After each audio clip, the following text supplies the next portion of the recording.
en Bogotá a fondo. En la década de los años 80, un hombre revolucionó la política colombiana. Se cumplen 30 años de la muerte de Luis Carlos Galán. ¿Cuál fue su relación con la capital colombiana? Al galope. Así se mueve la recuperación de decenas de niños y jóvenes con algún tipo de discapacidad mental en el sur de Bogotá. Hola, bienvenidos a Bogotá a fondo. Hablar de Luis Carlos Galán es necesariamente hablar de Bogotá. La capital del país fue su casa, su principal escenario político y el lugar en el que creó el nuevo liberalismo, movimiento con el cual generó esperanza en millones de colombianos.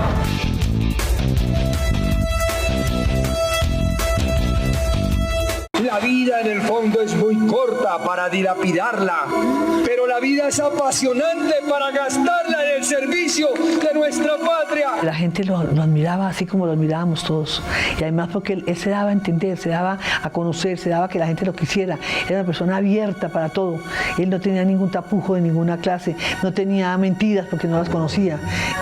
Que la gente lo quería.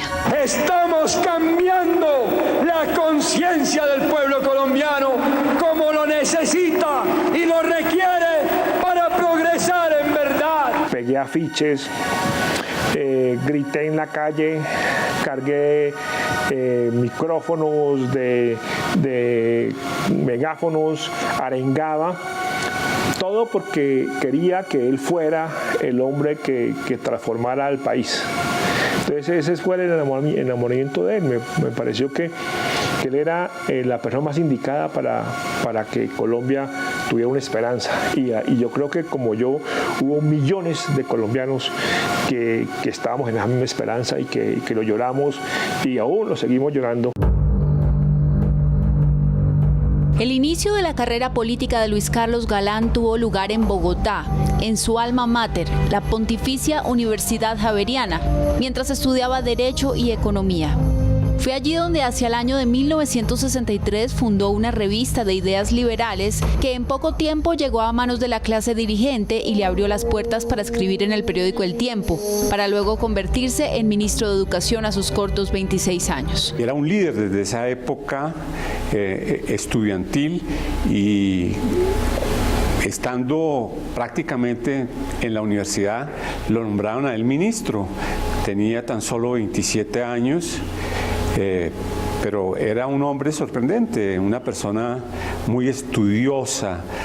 Para su edad no correspondía la seriedad que él tenía y la profundidad con que abocaba los temas. En 1976, Galán regresó al país después de ser embajador de Colombia en Italia. Fue entonces cuando empezó a gestarse el movimiento disidente con el que buscaría renovar el Partido Liberal, en el que militaba y por el que fue elegido senador de la República en 1978. Galán irrumpió, transformando la vida nacional y la política, precisamente llamando a las nuevas generaciones a unirse en un proceso de transformación de la vida nacional con unos valores de defensa de la democracia y de lucha radical contra todo proceso de corrupción. Luis Carlos Galán era ya para entonces el heredero político del entonces expresidente Carlos Lleras Restrepo, su principal impulsor, quien se había retirado de la vida electoral. Como fuerza política, el nuevo liberalismo se midió en las urnas por primera vez en 1980, cuando fue elegido concejal con más de 28.000 votos. Pues fue un fenómeno político, porque Galán ganó las elecciones. Sacó 2 concejales, pero ganó las elecciones. Luis Carlos era cabeza de lista del Consejo de Bogotá, yo era su suplente. A su vez, él era senador de la República, era en la época en que existía la doble circunscripción electoral, que era senador, podía hacerla, y desde luego concejal, porque en el segundo caso, en el de concejal, no tenía absolutamente, no recibía ningún beneficio económico. Durante la década de los 80, el nuevo liberalismo se convirtió en la principal fuerza política de la ciudad, siendo esto una plataforma para consolidarse como movimiento en el resto del país. Galán ha sido el único colombiano que ha sido diputado a la Asamblea al mismo tiempo en todos los departamentos. Galán encabezó la lista de la Asamblea del Cauca, Valle, Nariño, de todos los departamentos. En Bogotá, el nuevo liberalismo llegó a tener prácticamente un líder por manzana, es decir, casi 10.000. A través de videos, Luis Carlos Galán hablaba con propiedad de cada zona de la ciudad.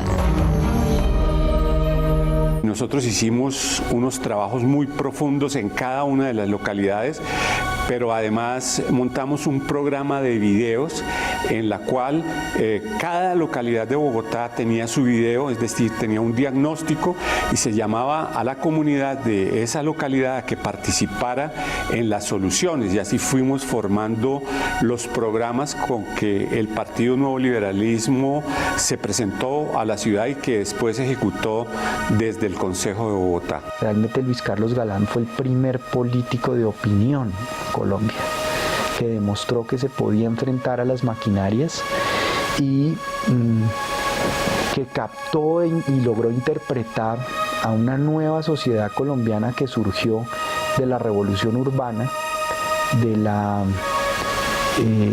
transformación de este país después del Frente Nacional, en donde surgió una clase media profesional urbana que se abstenía de votar, que no votaba por los partidos tradicionales desgastados y que se sentía frustrada en su interpretación política. Y el éxito de Luis Carlos Galán es que logró que muchas de esas personas que nunca habían votado en su vida por primera vez lo hicieran, y lo hicieran por él y por el nuevo liberalismo. Y la ciudad que lo hizo con mayor arraigo, con más masivamente, fue Bogotá. Sobre Bogotá, Galán tenía muchos proyectos. Integrarla con la región era una de sus obsesiones. Y hace un esquema, un triángulo que era Cibaté por el lado sur, Zipaquirá por el lado norte y Facatativá por el occidente. Ese trapecio lo subyuga, lo lleva a querer más Bogotá y a querer más su país. Entonces busca que todo el enfoque que se pudiera políticamente se hiciera a través de ese trapecio. Daremos a una casta política que merced a la manipulación de los instrumentos del Estado en forma abusiva ha querido oprimir al pueblo colombiano, frustrando sus esperanzas, impidiendo la solución de sus grandes problemas. Él considera que el camino más grande para Colombia era la recuperación del agua y el darle el agua a todo el país, sin olvidar que fue el líder manejando temas como la educación y la salud, pero no, él dice el agua es la que necesitamos. Entonces en ese trapecio que él imaginariamente tenía, piensa en el río Bogotá. Tenemos que recuperar el río Bogotá para beneficio de este poblado tan grande que es todo el río Bogotá. Uno de los principales aportes de Galán durante su paso por el Consejo de Bogotá fue la creación de la carrera administrativa.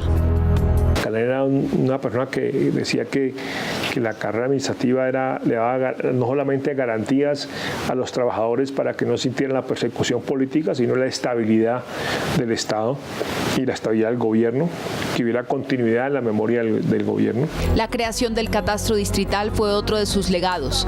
Galán consideraba fundamental que la ciudad contara con una herramienta precisa para la planeación de la ciudad. Claro que todo gobierno tiene ante sí una lista de retos, de problemas, de necesidades, pero no puede seguir la nación esperando que solo en la próxima administración vendrán las respuestas y que los problemas se pueden seguir aplazando y que puede continuar el juego de un gobierno tras otro embolatando los asuntos cruciales mientras el pueblo espera respuestas, orientaciones y decisiones. Era Bogotá pertenece a todos sus habitantes. Y esa frase, ese eslogan, pues no era simplemente una frase para encontrar un eslogan de campaña, sino era una frase que resumía muy bien el espíritu de la filosofía, de su pensamiento y de lo que él quería para la ciudad de Bogotá, que fuera una ciudad que le perteneciese a todos los habitantes de Bogotá por igual. Fue candidato presidencial en 1982 y en 1986 por el Nuevo Liberalismo. En el 87, con la mediación de Julio César Turbay, Galán regresó al Partido Liberal y fue precandidato para las elecciones de 1990, en una de las épocas más violentas de la historia política colombiana. Doctor, atentaron contra el doctor Galán en Soacha, como a los 5 minutos, y está mal herido. Pues nos fuimos, la radio, no había celular, la radio que está en el hospital de Bosa, que después a la Caja de Previsión, que después a Kennedy. Ya cuando llegamos a Kennedy ya estaba muerto. Ese día yo diría que la esperanza del país se apagó. Por lo menos otras 10 personas resultaron heridas, incluyendo una de sus guardaespaldas. Muere la esperanza, muere el mañana, muere tantas cosas que él tenía para ofrecerle a Colombia. No solamente en su inteligencia, en su liderazgo, un hombre inmensamente grande, un líder no solamente para Colombia, sino para América Latina. En su momento fue sin la política, fue el gran Allende para estos países. Ese era el comparativo. Irreparable. Luis Carlos fue único. Ha sido el nuevo liberalismo la única fuerza política que en Colombia se enfrentó a ese adversario terrible de la sociedad, de la organización institucional. Cuando salimos a la calle, cuando vamos a cualquier sitio, nunca falta una persona que se nos acerque, que tenga un recuerdo de mi papá, que nos diga lo tanto que lo quiso, que nos diga el impacto que le causó su asesinato, y eso es el mejor legado que mi papá nos pudo haber dejado.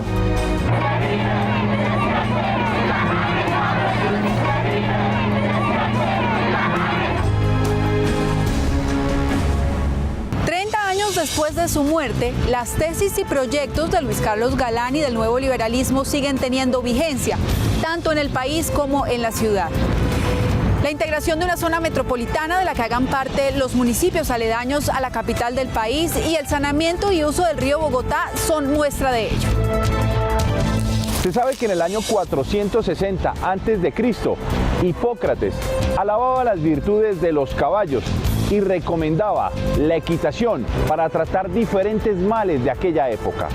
2500 años después, la equinoterapia se convierte en una práctica ideal para las personas que presentan algún tipo de discapacidad. Esto ya se está realizando en la localidad de Ciudad Bolívar, en el sur de Bogotá.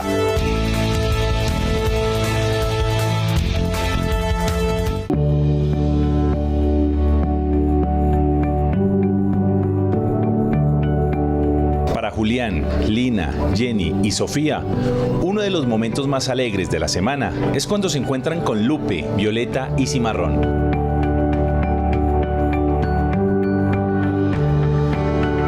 Equinos, cuya nobleza se nota en su mirada, en su trote, en sus rítmicos, pausados y suaves movimientos. Cada binomio de jinete y caballo se amalgama como un solo ser. Ellos, desde hace varios meses, se montaron en la equinoterapia. En medio de cada galope, la medicina, la psicología, la pedagogía y el deporte se mezclan en busca de la recuperación del paciente. Julián apenas era un bebé. No cumplía ni siquiera el año cuando le detectaron discapacidad severa. Cuenta su madre que el pequeño no asimiló los componentes de la vacuna contra el sarampión y ahora, a sus 40 años, aprovecha el calor corporal, los pasos cruzados y el ritmo de Lupe, su yegua. No, eso es una dinámica linda, es algo muy lindo porque Él al principio llegaba y se agarraba al caballo y no se soltaba, hasta que un día llegó y se sentó derechitico. Y ve que ahora él camina, él se sienta derechitico al caballo y le encanta. Hoy vi una experiencia, esta mañana Julián venía, como él es un ser humano que se siente como todos nosotros, él venía triste o lloró, o sea, yo decía, ¿pero qué tiene? Pero yo dije, no, yo me voy para el parque, yo sé que va a cambiar. Se montó al caballo, sí ve que se bajó, mandó besos, o sea, ya es otro, ya ahorita que le dio abrazos a todas y todo, cambió, inmediatamente cambió su personalidad.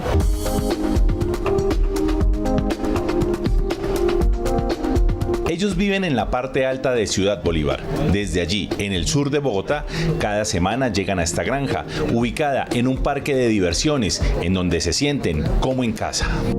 No, le encanta, él es feliz con sus caballos. Uno le dice, Julián, el caballo, vamos para caballo, y él rápido se para, rápido colabora y todo, pasa al baño rápido y corre del caballo. Él no quisiera bajarse del caballo, porque el caballo atrae al niño con discapacidad, se atrae.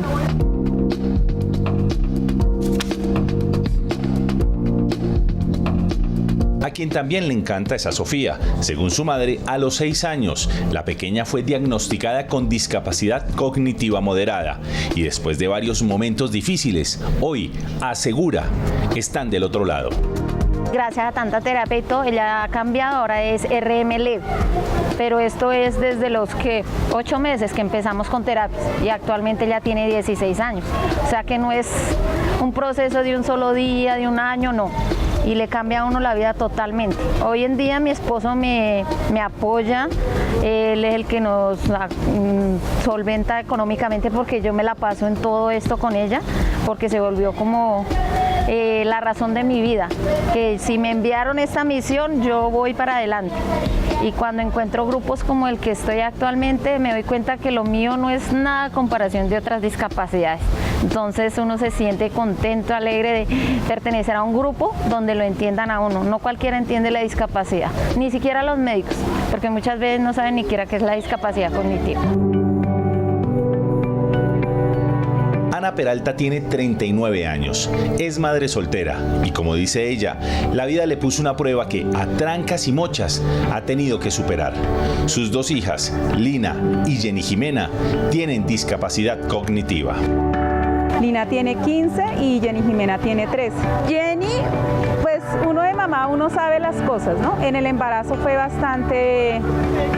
para mí fue bastante angustioso, ¿sí? Entonces, el pensar que iba a salir con otro déficit, el pensar que qué iba a hacer, que... Entonces, cuando Jenny nació, Jenny sí nació por cesárea porque le detectaron una insuficiencia placentaria. Pero lo mismo, en todo el embarazo nunca dijeron su hija va a nacer enferma o tiene esto. Las ecografías salían normales, todo.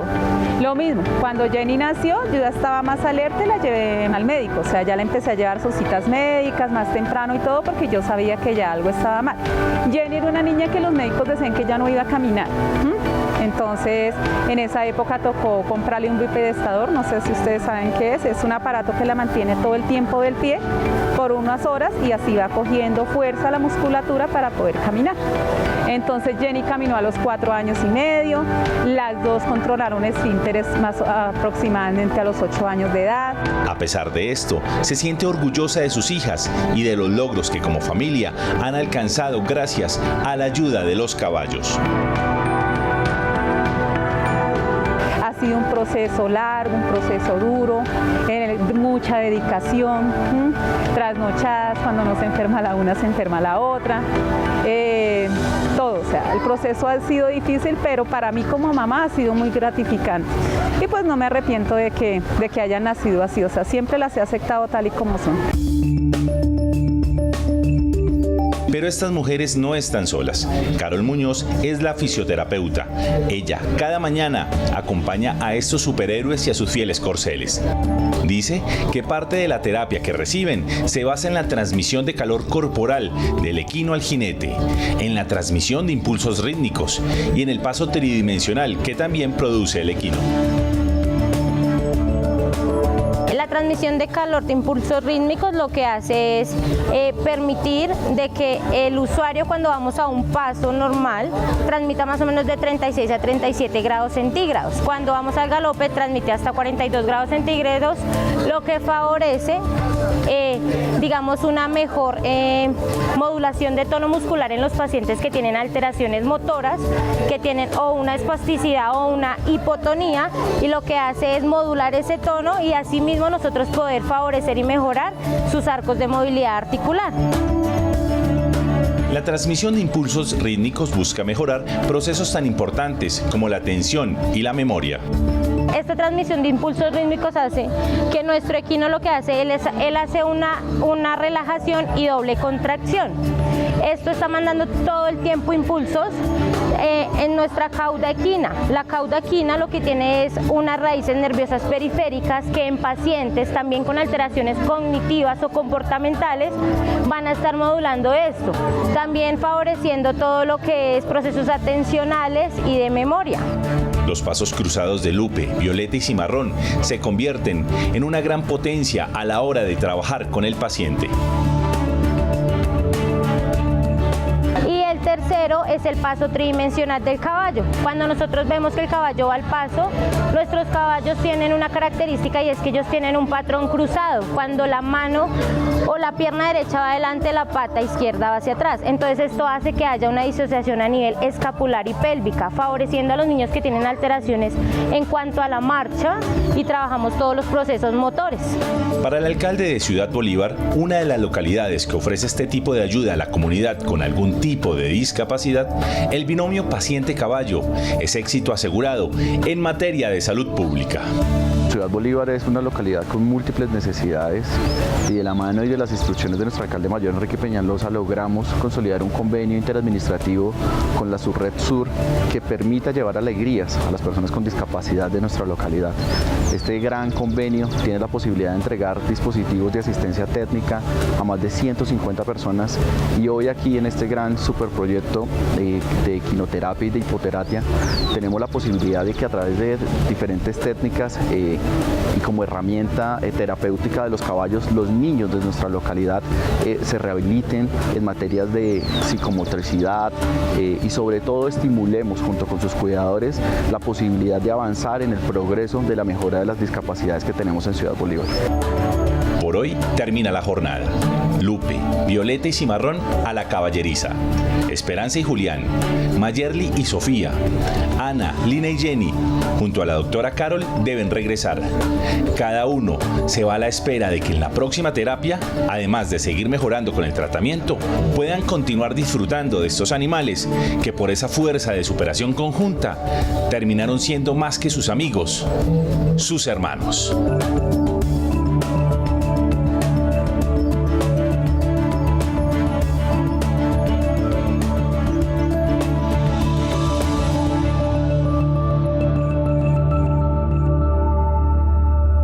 Dicen los expertos que a pesar de que esta terapia es complementaria con otros tratamientos, quienes practican la equinoterapia también ayudan a sanar el alma.